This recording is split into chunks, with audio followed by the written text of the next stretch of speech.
wote ni wachanga. Ni wachanga kweli. Siku moja tunajikuta hatuna wazazi. Sasa unaanza wapi? Baba ameokoka na ameingia kwenye misheni za kuhubiri. Yes. So yeye ameondoka ameenda zake. Yaani ni nadra sana kupatikana pale nyumbani. Ngumu sana kumpata. Hata na mama naye ameingia biashara pale Rwanda.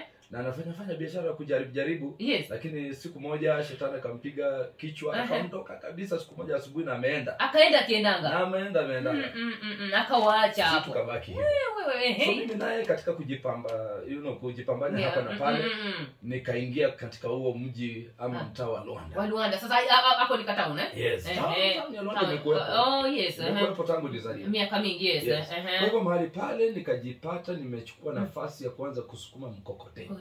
Ukiwa na umri mdogo jamani. Kutoka darasa la 5. Sasa masomo hapo yamekatizwa.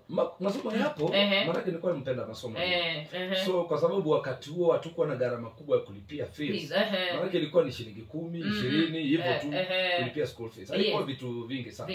Maana wakati huo tulikuwa tunapewa vitabu, kila kitu ya kweli na shule. Maana mimi nimeanza kusoma 77. Yes. Na wakati huo tunaandika chini sisi. Unaona kwa mchanga. Kwa mchanga sisi.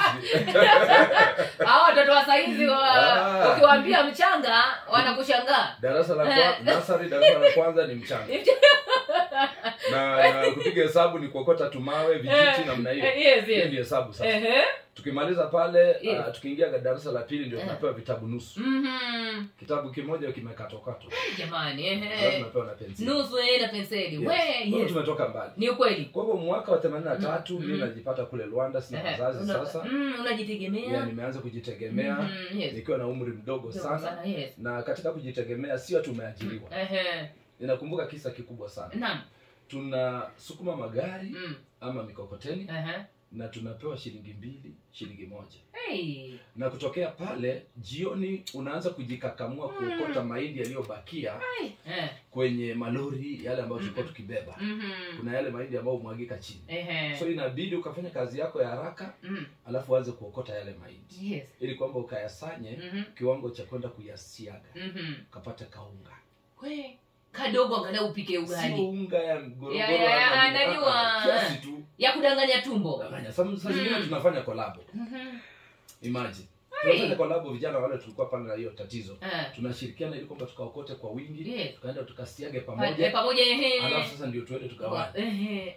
Na mboga ni kwenda kutafuta matawi ya pilipili, matawi ya nyanya, vitu kama hivyo. Ndio mule. Ndio tu. Ama hata maji na chumvi. Sasa unakuta kwamba kuna wale tulikuwa tunabebea mizigo na tusaidia na kwa omena pale. Tunachukua tunaenda kuandaa. So maisha hayo niliyaishi peke yangu bila mzazi. Bila mzazi yes. Muda mrefu. Kwa mpaka labda kuanzia darasa la 5 mpaka nikamaliza darasa la 8. La 8. Basi nimefanya darasa la 8 la pili. La pili 844 hiyo. Sasa wakati huo tumefanya mtihani nikapita vizuri sana. Vizuri yes. Nikaitwa mashule karo. Lakini singeweza kwenda hata moja. Kwa sababu karo ya shule pia ilikuwa ipatikane wapi? Wacha karo. Wazazi wapo. Yaani kwa baba alikuwa ni technical appearance sana kuja kutoka nakumbuka wakati huo ndio mzazi wangu mzee ambaye amelala last year. Yes, poleni. Mzee Benjamin akiwa miaka 92.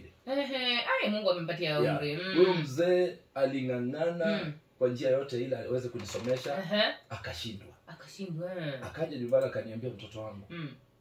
Wewe kuna kitu moja nimeona. Ya kwamba at least umejua kuandika barua na unaweza soma. Mimi si kwenda shule. Jamani. Wewe umenishinda. Kwa hivyo amini Mungu kila ambacho anaweza kukupatia leo hii ni Bwana Yesu. Ili kwamba ukimpokea Bwana Yesu hakika mbele unapoenda utainuliwa sana. Nakumbuka maneno ya baba nikiwa miaka michache hiyo kwa umri mdogo. Akikwambia yani akaniambia nimejaribu marafiki nimeenda kote kule lakini wapi? Nimeshindwa. Yako kweli. Kama utasoma utasoma kwa neema ya Bwana Yesu Kristo. Mazee bana. Ninashangaa Mungu maneno haya ya baba yamefanya kazi mpaka leo. Na ilikuja katimia. Mimi ni engineer sasa hivi kwa hivyo ulikuja ukaenda sekondari. Mimi nimetembea nimeenda mpaka ng'ambo. Yes. Kwa hivyo sio masomo tu hapa pekee. Hapa pekee yake mpaka ulisoma mpaka hata nje ya nchi. Mambo ya ajabu. Ilikuja ikatimia vipi labda kwa kidogo muktasari. Ulikuja ukafaulu ukaenda ukapata mfadhili.